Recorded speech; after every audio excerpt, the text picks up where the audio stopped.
I was trained to follow the attack plan, not to watch it collapse beneath my wings. The orders did not fit what I saw below, and waiting meant losing the moment entirely. I split my formation, knowing doctrine would not cover the outcome. The bomb fell where it should, and my flying days ended with it. In early June 1942, the Central Pacific Ocean had become the decisive theater of the war between Japan and the United States. 6 months after Pearl Harbor, the Imperial Japanese Navy still held the initiative. Its carrier force, the Kido Butai, had not yet suffered a major defeat, and Japanese planners believed one final operation would remove the remaining obstacle to domination of the Pacific, the U.S. aircraft carriers. The target was Midway Atoll, a small American outpost northwest of Hawaii. Japanese commanders intended to draw the U.S. Navy into a decisive engagement, destroy its remaining carriers, and secure a defensive perimeter that could not be challenged. The operation relied on speed, surprise, and confidence built from a string of earlier victories. Opposing them was a U.S. Navy still recovering from losses suffered in 1941 and early 1942. Its carrier force was limited, its air groups under strength, and many of its pilots relatively inexperienced. Yet American intelligence had broken key Japanese naval codes, revealing the basic outline of the Midway operation. As a result, U.S. carriers were already moving into position northeast of the atoll, waiting. Among the aircraft aboard those carriers was a dive bomber that inspired little respect from Japanese aviators, the Douglas SBD Dauntless. The Dauntless was not fast. Its top speed was lower than most Japanese fighters. Its silhouette was bulky, its landing gear fixed and exposed, creating drag that no amount of engineering refinement could fully overcome. Compared to the sleek Mitsubishi A6M0, the Dauntless appeared old-fashioned, even crude. Japanese pilots encountering it earlier in the war often dismissed it as obsolete.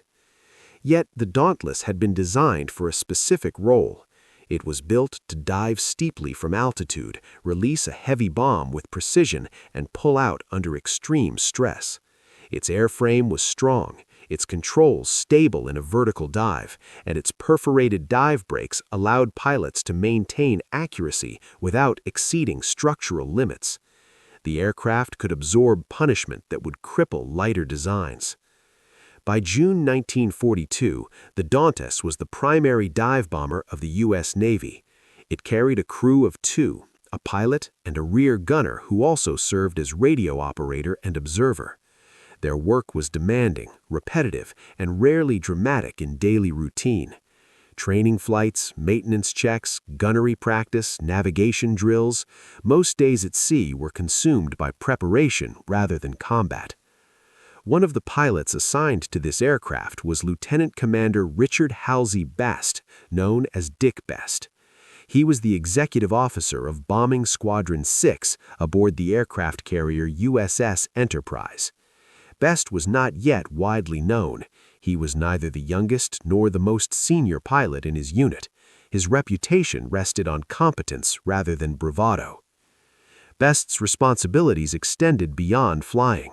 As executive officer, he oversaw training standards, readiness, and discipline within the squadron. He flew regularly, observed his pilots closely, and was involved in planning and briefing.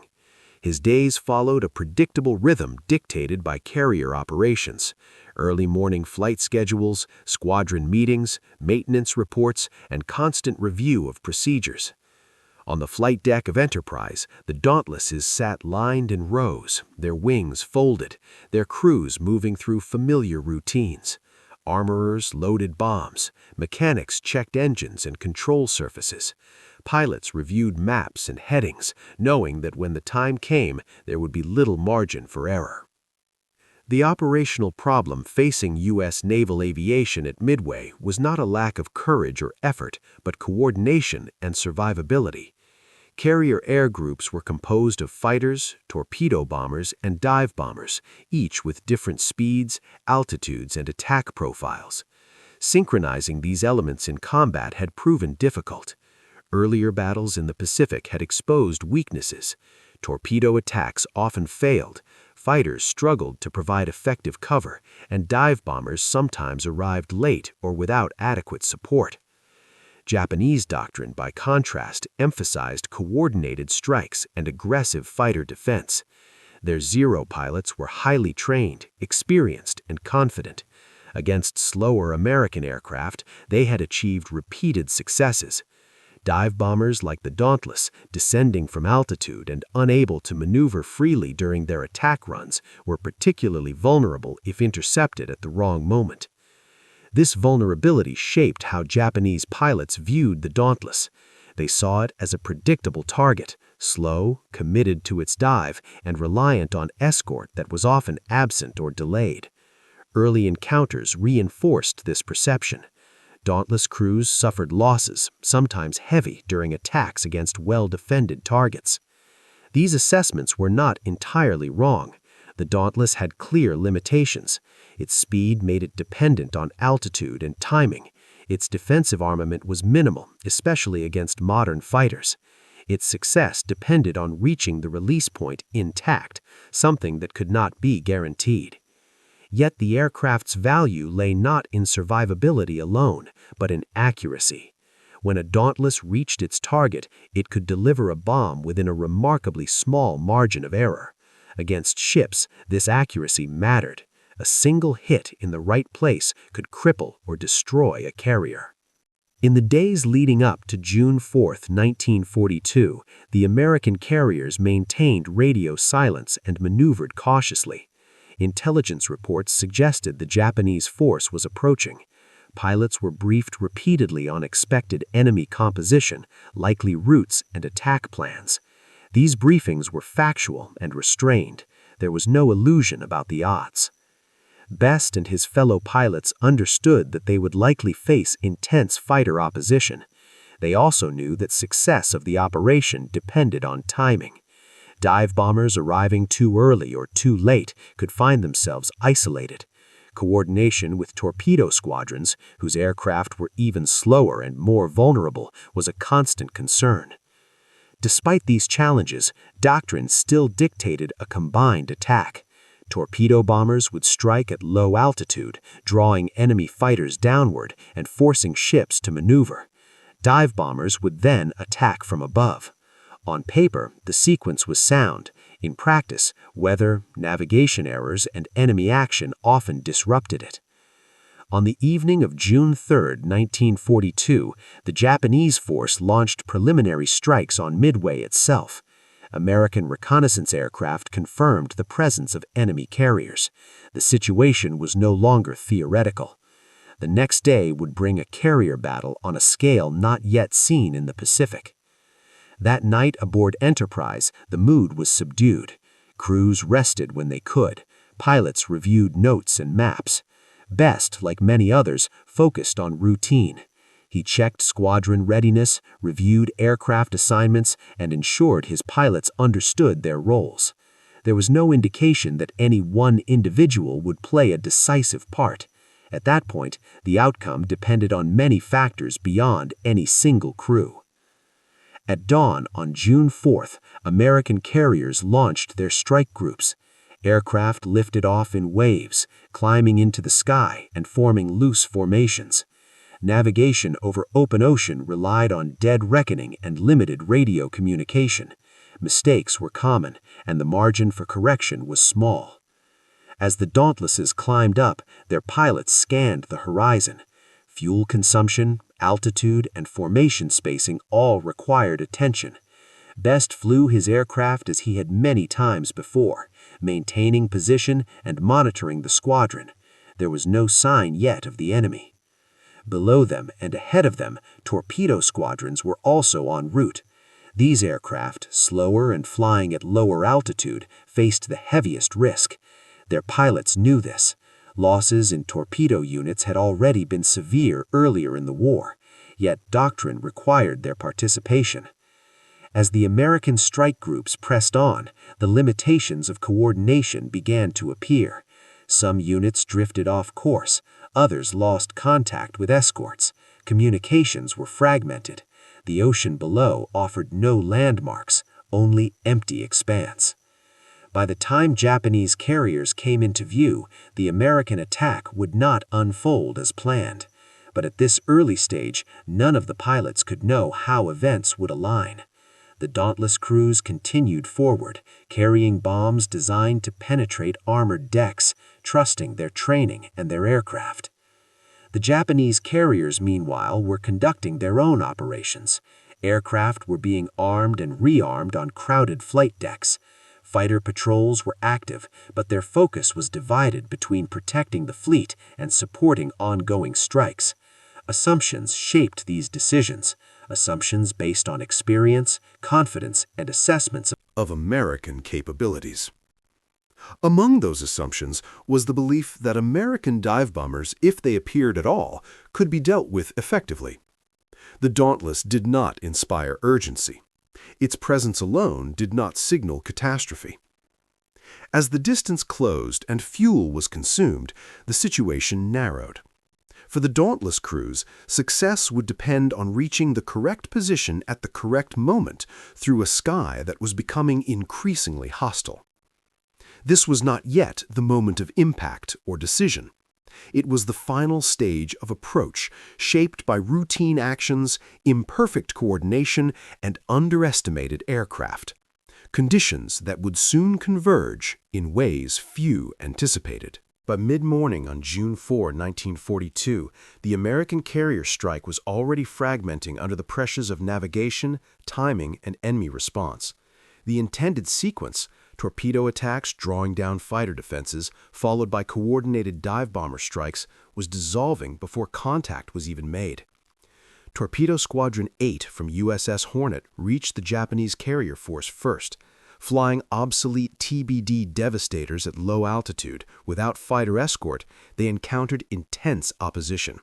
Japanese combat air patrols intercepted them almost immediately. One by one, the Devastators were shot down before they could launch an effective attack. Of the squadron's 15 aircraft, only one pilot survived. Similar outcomes followed for torpedo squadrons from Enterprise and Yorktown. Their attacks were courageous but largely ineffective. Japanese carriers maneuvered skillfully, and their anti-aircraft fire was accurate. Torpedoes missed or failed to detonate. Losses mounted rapidly. Above this unfolding disaster, American dive bombers were still searching. Bombing Squadron 6 and Scouting Squadron 6 from Enterprise, including Dick Best in his section, had climbed to altitude and pressed forward on estimated bearings. They found no immediate sign of the enemy. Fuel consumption became a concern. Prolonged searching risked missing the return window to the carrier. At this stage, the problem confronting the dive bomber crews was not enemy fire, but uncertainty. Without visual contact or reliable radio guidance, they faced a decision common to carrier aviation: continue the search and risk fuel exhaustion, or turn back having accomplished nothing. Best maintained formation discipline and continued scanning the ocean. The Dauntless offered good visibility from its cockpit, but only within limits. The Pacific stretched unbroken in every direction. Elsewhere, Bombing Squadron 3 from USS Yorktown had better fortune. Guided by a chance sighting of a Japanese destroyer racing north at high speed, their commander deduced the likely location of the carrier force. He altered course accordingly. This small deviation, an observation interpreted correctly under pressure, would have consequences far beyond the individual squadron. But for the moment, units remained separated, each acting on incomplete information. By the time Best and his squadron finally sighted the Japanese fleet, the airspace above the carriers was already chaotic. Japanese fighters were engaged at low altitude, focused on the surviving torpedo planes that continued to press their attacks despite heavy losses. Anti-aircraft guns fired continuously, their crews trained to repel threats from all directions. The Japanese carriers, Akagi, Kaga, Soryu, and Hiryu, were maneuvering aggressively. Their decks were crowded with aircraft in various stages of rearming. Earlier that morning, they had launched strikes against Midway. Now, faced with American attacks, they were attempting to prepare a counterstrike against the U.S. carriers. This process required time and order. Aircraft had to be fueled, bombs swapped for torpedoes, and deck clears cleared. The situation was fluid, but Japanese commanders believed they retained control. They assessed the torpedo attacks as costly, but not decisive. From altitude, the American dive bomber crews observed these ships through breaks in cloud cover. The view was fleeting but unmistakable. Large carriers, wake patterns visible, decks busy with activity. Yet the American attack was still uncoordinated. Bombing Squadron 6 arrived over the target area at a different time and altitude than Bombing Squadron 3. Fighter escort was absent or scattered. There was no unified command directing the dive bombers towards specific targets. Doctrine called for assigned targets and coordinated timing. Reality offered neither. Best assessed the situation quickly. Fuel was low. Enemy fighters could reappear at altitude at any moment. Remaining in level flight invited interception, yet initiating a dive without coordination risked dispersal and reduced effectiveness. Other squadrons faced similar dilemmas. Some began their attack runs independently, others circled briefly, attempting to organize. Japanese pilots, their attention drawn downward by torpedo planes still skimming the waves, did not immediately contest the high-altitude threat. This was not due to negligence, but to prioritization. The torpedo bombers, though failing, posed an immediate danger. Fighters stayed low to eliminate them. This created a temporary condition not fully recognized by either side. The upper airspace above the Japanese carriers was momentarily thinly defended. For the Dauntless crews, the situation remained precarious. Their aircraft were vulnerable during the dive and slow in recovery. Any delay increased the chance that enemy fighters would climb to intercept.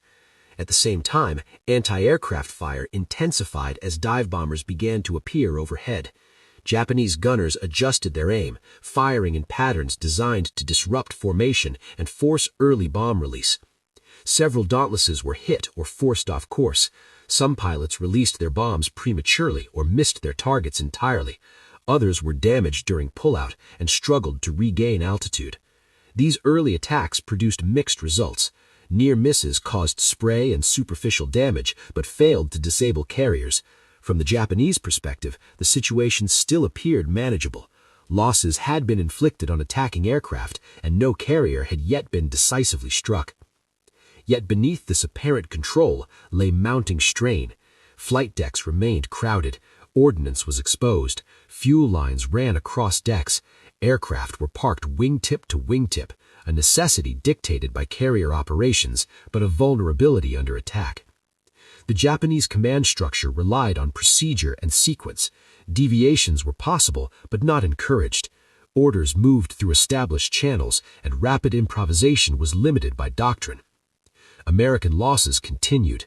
Dive bomber squadrons from Enterprise and Yorktown took casualties as they pressed attacks individually rather than as a single mass. Pilots who survived struggled to reform and assess damage. Best's squadron had not yet committed fully. Observing other attacks and the state of enemy defenses, he recognized the time was compressing. The window for effective action was narrowing. The repeated failures of American torpedo squadrons and the disjointed arrival of dive bombers illustrated a growing gap between doctrine and reality. The planned sequence had collapsed. What remained was a series of independent decisions made under extreme constraints. Japanese confidence, though shaken by the persistence of attacks, was not yet broken. Their pilots had seen American aircraft destroyed in large numbers. The Dauntless, in particular, still appeared slow and predictable, its crews exposed during long dives. Yet the situation over the carriers was becoming increasingly unstable. Smoke from near misses and damaged aircraft reduced visibility. Deck crews worked under pressure to clear and arm planes. Fighter patrols were scattered and low on fuel. In this environment, even a modest error or delay could have disproportionate effects. Best and other senior pilots recognized that waiting for perfect coordination was no longer an option. Fuel gauges edged toward minimum levels. Radio contact with other units was sporadic. The choice was narrowing to action or withdrawal. Across the fleet, American aviation was absorbing losses at a rate that could not be sustained. Squadrons were reduced. aircraft destroyed, crews killed or missing. Official doctrine had not accounted for such fragmentation, nor had it provided guidance for recovery once coordination failed. The tension between prescribed procedure and operational reality was becoming unmistakable. Pilots were forced to rely on judgment rather than instruction, observation rather than orders. As the Dauntless formations maneuvered above the Japanese carriers, the opportunity for a decisive blow still existed, but it was fleeting. Enemy fighters would soon regain altitude, anti-aircraft fire would intensify further, fuel exhaustion loomed. The aircraft the Japanese pilots had dismissed as slow and vulnerable was still present, circling above a fleet operating at the edge of its capacity. The outcome was not yet determined, but the margin for error had narrowed to minutes. The next decisions would not be shaped by doctrine alone, but by individuals interpreting a chaotic situation in real time, under fire, with no certainty of support or success. By late morning on June 4, 1942, the airspace above the Japanese carrier force had reached a critical state. What had begun as a sequence of separate American attacks was compressing into a narrow span of time in which remaining aircraft either acted or disengaged. Fuel limits, scattered formations, and the gradual recovery of Japanese fighter patrols were closing the window. For the Japanese carriers, the operational picture was confused but not yet catastrophic. Damage reports from torpedo attacks indicated no serious hits. Losses among American aircraft reinforced the belief that the immediate threat had been contained. Yet the task of preparing a counterstrike was proving more difficult than anticipated. Aircraft crowded the hangar decks and flight decks alike. Ordnance handling crews worked under pressure, shifting bombs and torpedoes in response to changing orders. Japanese doctrine emphasized orderly sequencing. Aircraft were to be armed for a specific mission, launched in coordinated waves, and supported by adequate fighter cover. That order had been disrupted by the need to respond to successive American attacks. The result was a fleet temporarily saturated with aircraft and exposed munitions. Above this environment, American dive bomber pilots searched for clarity. Bombing Squadron 6 from Enterprise, including Dick Best, was now positioned at altitude, with intermittent cloud cover below. The carriers were visible in fragments, wakes, deck outlines, the movement of aircraft.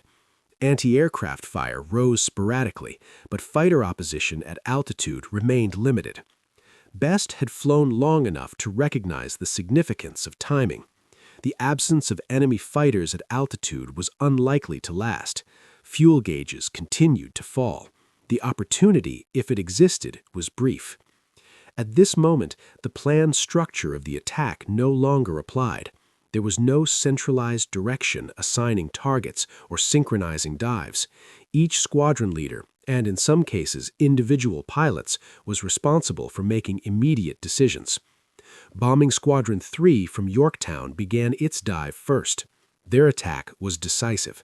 Several aircraft rolled over almost simultaneously and plunged toward Soryu. Bombs struck with accuracy, igniting fires and detonating stored ordnance. Within minutes, Soryu was mortally damaged.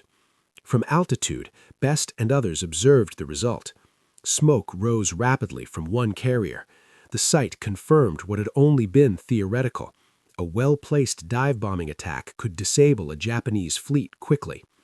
But it also underscored the narrowing timeline. Japanese fighters would soon respond. Anti-aircraft fire intensified as gunners adjusted to the dive-bomber threat. Best now faced a decision that doctrine did not fully address. Bombing Squadron 6 had been briefed to attack specific targets, but circumstances had changed. Smoke obscured some carriers, others maneuvered sharply. The formation was no longer intact, and the squadron was at risk of dispersing if it waited too long. Best assessed the remaining carriers. 2, Akagi and Kaga, were still operational. Each represented a significant threat if allowed to recover and launch aircraft. Standard procedure would have assigned the entire squadron to a single target to maximize the chance of destruction. Yet the situation did not permit such precision. The carriers were separated by distance and maneuver. Fuel constraints limited repositioning. Japanese defenses were beginning to reorganize. Best made an adjustment. He led a portion of his squadron toward Akagi, the flagship of the Japanese carrier force. Another section, following a different lead aircraft, moved toward Kaga. This was not a formally ordered split, it was an improvised response to a rapidly changing tactical picture. Such a division carried risk.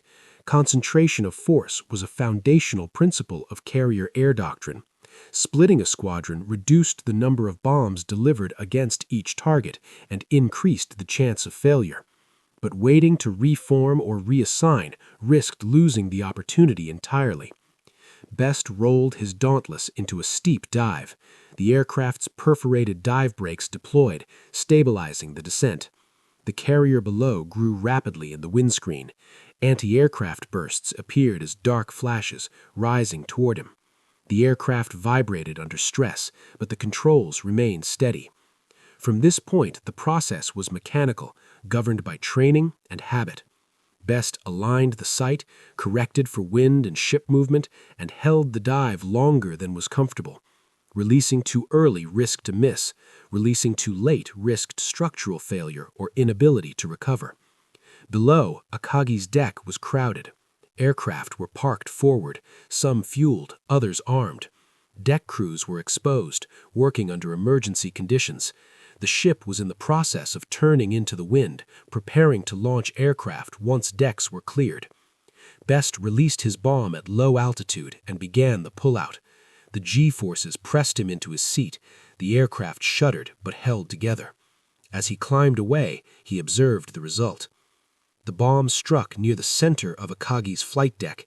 It penetrated into the hangar space below, detonating among aircraft and munitions. Within minutes, 2 Japanese fleet carriers were effectively removed from the battle. From the Japanese perspective, the shift was sudden and devastating.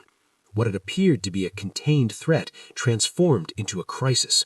Damage control teams responded immediately, but the scale of internal fires exceeded their capacity.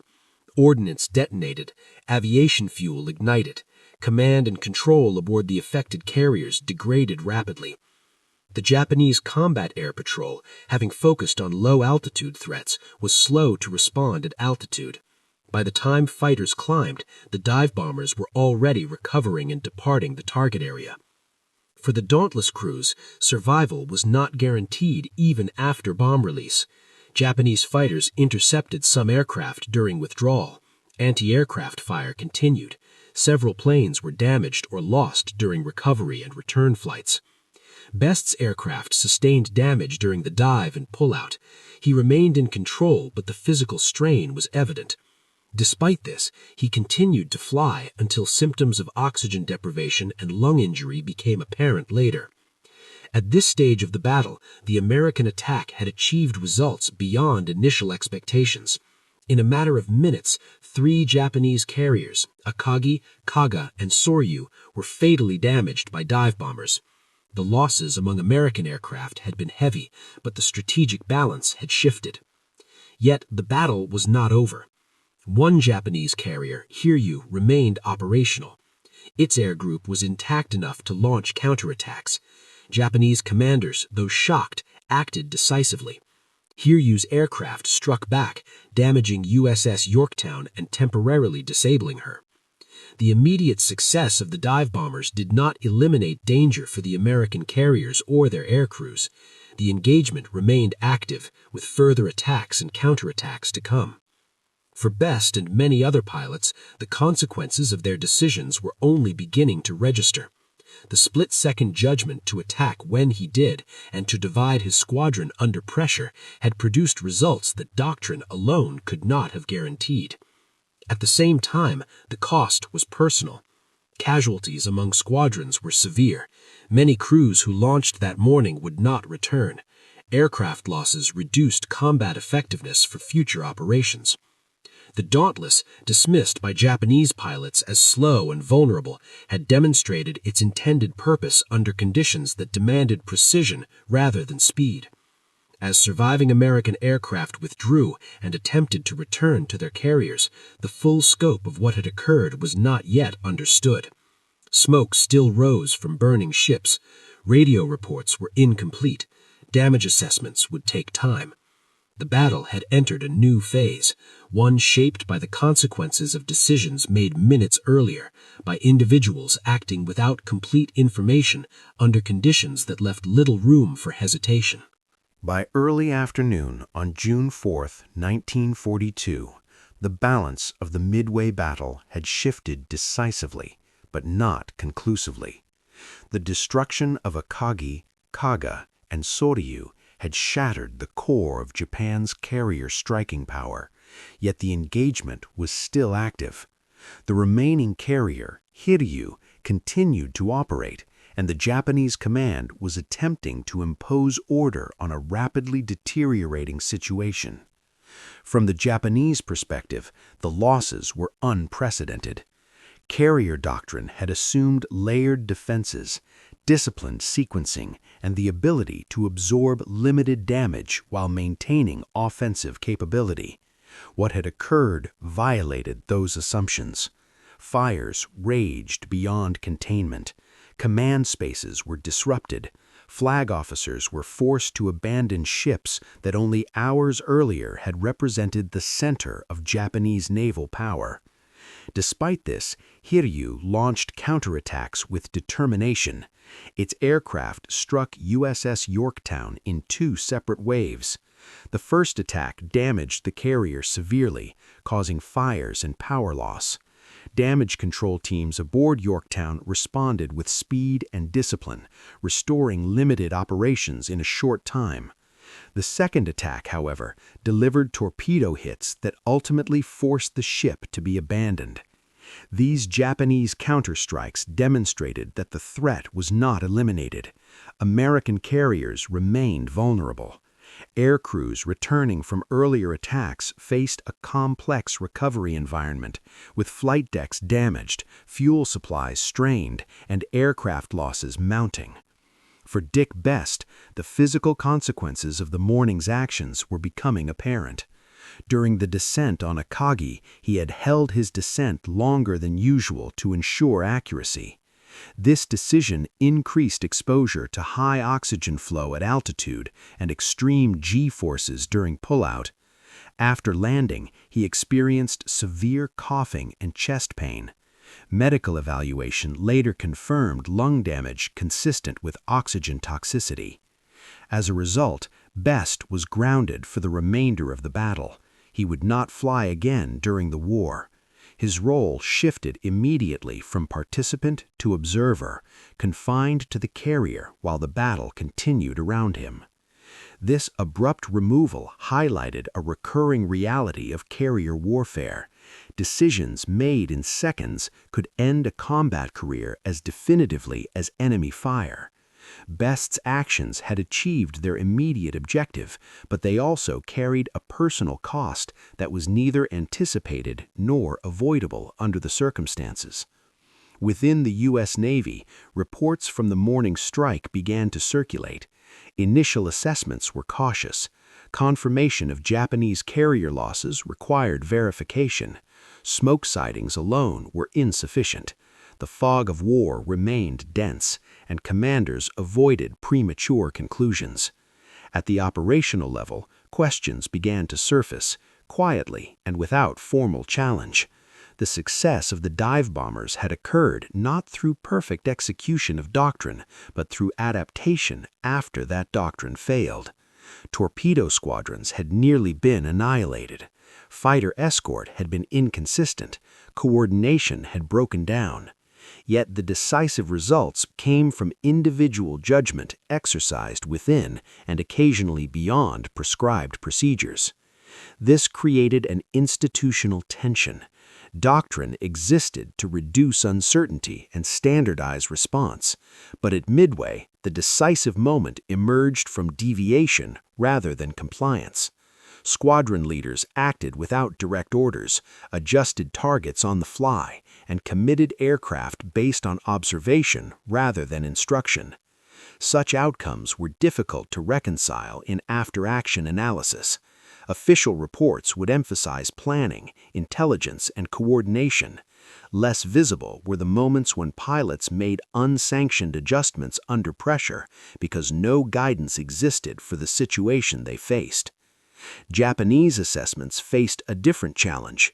Their doctrine had not anticipated the vulnerability created by crowded flight decks during rearming cycles, nor had it fully accounted for the cumulative effect of persistent, if individually unsuccessful, attacks. The torpedo squadrons that failed tactically had nonetheless absorbed fighter attention and disrupted timing. This contradiction, failure enabling success elsewhere, was not immediately obvious, and it complicated Japanese efforts to understand what had gone wrong. As the day progressed, American aircraft launched follow-up attacks against Hiryu. Dive bombers from Enterprise and Yorktown, some flying despite damage and reduced strength, located the carrier in the afternoon. Their attack repeated the pattern seen earlier. Bomb hits ignited fires that quickly spread beyond control. By evening, Hiryu was also mortally damaged. With the loss of all 4 fleet carriers committed to the operation, the Japanese Navy's offensive capacity in the Central Pacific collapsed. Remaining surface forces withdrew. Submarine activity continued, but the decisive phase of the battle had passed. For American aircrews, the aftermath was sobered rather than celebratory. Casualty lists were long. Entire squadrons had been effectively destroyed. Pilots and gunners who failed to return were missing, presumed lost at sea. On Enterprise, Best remained under medical supervision. He followed events through reports and observation, aware that his direct involvement had ended. There was no formal acknowledgement at that moment of the significance of his actions. The focus remained on ongoing operations and damage control. Institutionally, the U.S. Navy began to absorb the lessons of Midway. These lessons were not immediately codified, nor were they framed around individual heroism. They centered instead on timing, deck cycle vulnerability, fighter allocation, and the need for flexibility in execution. Quietly, the Dauntless earned renewed respect. Its limitations had not changed. It was still slow, still vulnerable, but Midway demonstrated that under specific conditions, when timing aligned and defenses were saturated, it could deliver decisive results. Japanese perceptions shifted as well. The aircraft they had dismissed proved capable of inflicting catastrophic damage when circumstances allowed. This recognition came too late to affect the outcome of the battle, but it influenced later defensive planning. The system on both sides, doctrine, training, assumptions, had been tested. At Midway, that system bent unevenly. In some cases, it broke. In others, it adapted through the actions of individuals operating at the edge of instruction. The consequences of those adaptations would extend beyond June 4, shaping carrier warfare for the remainder of the conflict. In the days following the Battle of Midway, the immediate focus for both navies was recovery. Wounded sailors were treated, survivors were rescued where possible, and damaged ships were either stabilized or abandoned. The operational tempo slowed, allowing commanders to assess losses and confirm outcomes that had only been partially understood during the fighting. For the Imperial Japanese Navy, the confirmation was stark. All 4 fleet carriers committed to the Midway operation, Akagi, Kaga, Soryu, and Hiryu, were lost. Along with them went a large portion of Japan's most experienced carrier pilots and deck crews. Aircraft could be replaced. Trained airmen could not. The carrier force that had struck Pearl Harbor no longer existed in its original form. Japanese after-action analysis struggled to reconcile the defeat. Intelligence failures were acknowledged, particularly the underestimation of American code-breaking capabilities. Tactical factors were also examined: crowded flight decks during rearming, fighter patrol allocation, and the cumulative disruption caused by repeated American attacks, even when those attacks failed individually. Less openly discussed but understood within aviation circles was the misjudgment of American dive bombers.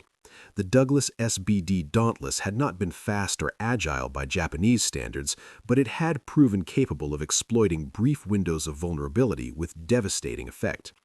The assumption that such aircraft could be managed easily had proven false. On the American side, victory did not produce immediate triumphalism. Losses were heavy. Torpedo squadrons in particular had suffered catastrophic casualties. Many pilots who launched on the morning of June 4th did not return, and their absence shaped squadron rosters for months to come. Official reports emphasized coordination, intelligence preparation, and command decisions. The role of chance, such as the sighting of a single Japanese destroyer leading one squadron to the carriers, was acknowledged but not highlighted. Doctrine was not discarded, but it was quietly revised. Greater emphasis was placed on flexibility, deck cycle awareness, and the protection of high-altitude airspace. Dick Best's personal outcome reflected the understated nature of the aftermath. His lung injury prevented him from flying again. Medical boards confirmed that continued exposure to high-altitude oxygen systems posed unacceptable risk. Best was reassigned to instructional and staff duties, where he remained for the duration of the war. He did not participate in later carrier battles. There was no immediate ceremony recognizing his role at Midway. His actions were recorded in after-action reports and squadron histories, but they were presented as part of a collective effort rather than an individual turning point. This reflected institutional preference as much as reality. Midway had been decided by many intersecting factors, not a single bomb or pilot. Within aviation circles, however, Best's decisions were noted. His choice to attack when he did and to divide his squadron under pressure became examples discussed quietly in training environments. They illustrated the limits of rigid adherence to doctrine when conditions changed faster than orders could be issued. The Dauntless itself continued to serve throughout the war. Improved versions entered service, and the aircraft remained a mainstay of U.S. carrier aviation until replaced by newer designs. Its reputation evolved from that of a vulnerable stopgap to a reliable precision bomber, respected by those who flew it and those who faced it. For Japanese pilots who survived Midway, the lesson was enduring. Speed and maneuverability alone did not determine outcomes. Vulnerability existed even in well-defended fleets, and timing could negate advantages that appeared overwhelming on paper. In the broader institutional memory of the war, Midway became associated with intelligence success and strategic reversal. Less visible were the routine actions, incremental failures, and individual judgments that converged to produce that outcome. The battle was not won through flawless execution, but through persistence amid breakdown. The Dauntless was never glamorous. It did not dominate headlines or inspire myths. Yet on June 4, 1942, it performed exactly the role it had been designed for, under conditions that left little room for error. For pilots like Dick Best, the legacy was quiet.